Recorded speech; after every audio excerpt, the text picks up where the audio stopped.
Hello, I just woke up and I feel suddenly compelled to list Steve Carell's filmography in order of how much I want him to be my dad.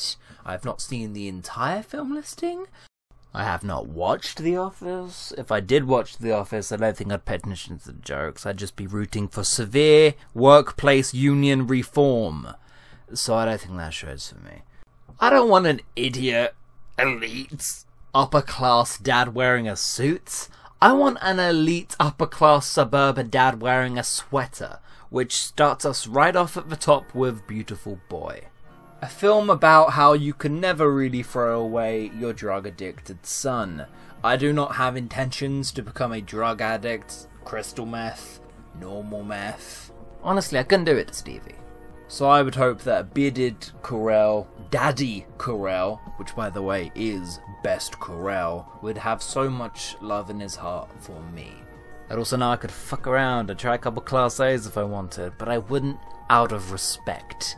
Get you a dad who tries an addictive life-threatening substance just in the hopes that it might help you. Fucking hell, this film is sad. Number 2, I think I gotta go with Evil Dad. I think I want evil German supervillain dad. Morally and legally dubious, and a nose that could stab you as he hugs you to go when he was there to pet you off to sleep! But what can I say, the man did well for himself. When I look at Illumination Studios' Gru, all I think is, yeah, there really is one good boomer in the world. Carrell also shows up in Cafe Society, playing some big Hollywood big shot producer. Now, do I buy that this man has mistresses? Yes. Do I buy that those mistresses include Kristen Stewart? It gets a bit shadier now. You have to weigh up the pros and cons. Pros, I love that daddy money. You gotta stroke that nepotism. But the ambiguous, perhaps existence of one Harvey Weinstein really clouds my judgment on this one, which is why he's further down the list. I think I'd really like more people to watch Seeking a Friend for the End of the World. It's one of the best movies I've ever seen. Again, core Carrell, comes with his own sweater and even has a doggy. Yeah, he might fuck around and get lucky in the apocalypse. This Stevie will take you where you need to be. Even if the world ends tomorrow, he's got your back. And also his wife ran away, so he could really use something good right now. But then again, a lot of his wives run away on screen. It's like he's typecast.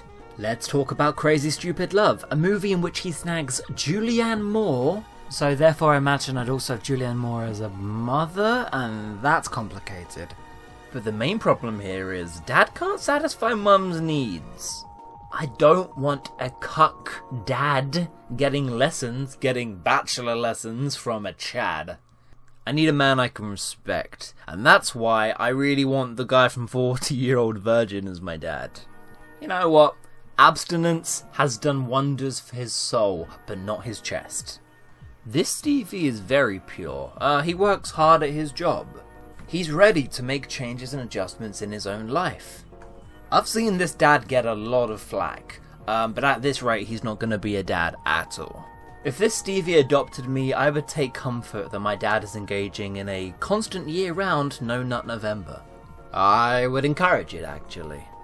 Next is Little Miss Sunshine, and I have picked a man who has been committed after trying to slit his own wrists over many decent, hard-working Americans. But my god, what a fantastic character Steve Carell plays in Little Miss Sunshine. Frank is a very confusing entity in this film, as he feels like he could be me in 20 years' time. And whilst I'm not sure this Stevie can point me in the right direction life-wise, he's like a funny, crazy uncle who one time tried to kill himself, but is actually a better father figure than anyone else in this movie. In Date Night, Stevie Carell has hooked himself another prime catch, and they just need one night off. They just need one date night to reignite this marriage, because they have given their very core to me for the last 23 years. Give them their date night. At the same time, this is a family who will commit crimes, and that just comes with a warning. You might be fine with that. I think I'm fine with that. My dad can infiltrate the mob if he so feels. That's his right. But at the same time, can I come to the date night? I want to hang out with you guys. What are we doing? Anyway, now we come to the mid-tiers. I don't really want these incompetent, immoral, corrupt men in my life. But the guy from Last Flag Flying has my respect. Imagine Brick from the Anchorman series, except he's actually grieving for his son's military funeral. I don't want to be his second son. I don't want to be his backup son. Hey, me, I respect the troops, okay? Sam respects the troops, Davis. But he's a sad dad. He's a sad, sad dad. I don't remember the movie Get Smart, but I remember Steve Carrell playing a clod, a slapstick fool of a man, and also a clod. This guy, a secret agent? You gotta see it to believe it.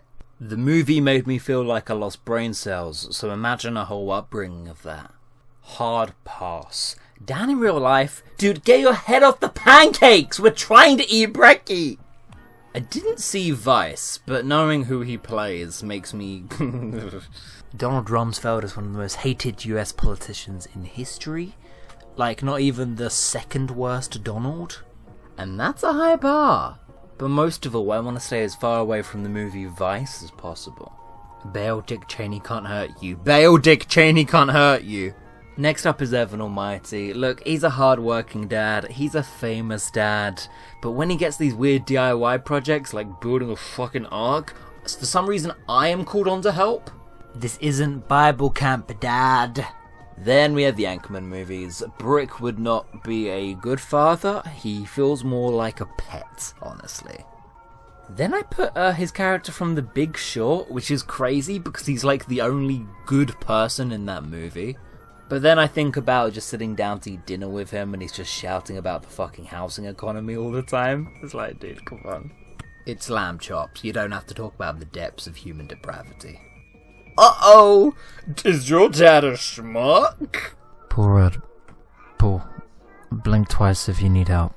This guy's been nominated for Oscars.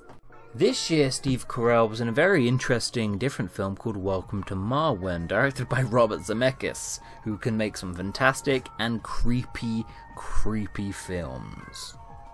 Mark Hogenkamp mostly just plays with soldier action figures in the backyard, and that might be fun until you're like 10, and then you're wondering, alright, what's the deal here? And then it turns out the deal is really, really sad. And then I don't want a dad anymore, and I feel bad. Why the dolls fucking dad? Carell never pulls off charming here. It's all just sexist and creepy. In Battle of the Sexes, Steve Carell plays Tennis Man. I think his name is Bobby Riggs, and he's actually like a famous sexist person for, look at me, I'll beat a woman on TV. So not only is he playing a pantomime chauvinist for TV, but he's also just a fucking sad sack. I could have the biggest house imaginable, but I'd have to have him as a dad. And then I'd probably have to watch tennis. It just gets worse and worse. And yet, still not actually as bad as playing a actual sociopath sadist foxcatcher. Why does my dad entrap muscular men into games of control and abuse? That's a weird hobby, but the worst Stevie of all, the worst dad, is the stepdad from... He's not even like a stepdad, he's like a boyfriend? The cheating fuck boyfriend from the way, way back. This guy isn't a criminal, he's not a political cunt, or a sociopath. He's just that motherfucker fucking your mum on his boat in his penthouse! You think I'm a 3? I think you're a fuckboy. I was just gonna step back and let my mum get that dick every once in a while. But no, you had to call me a 3. I'll get Sam Rockwell, Dad, to come beat up your dad. And my dad is stronger than your dad, so... Thank you for joining me on this spiritual quest. I'm going to now go get dressed, and also probably other things. Man, that baby can dance, huh?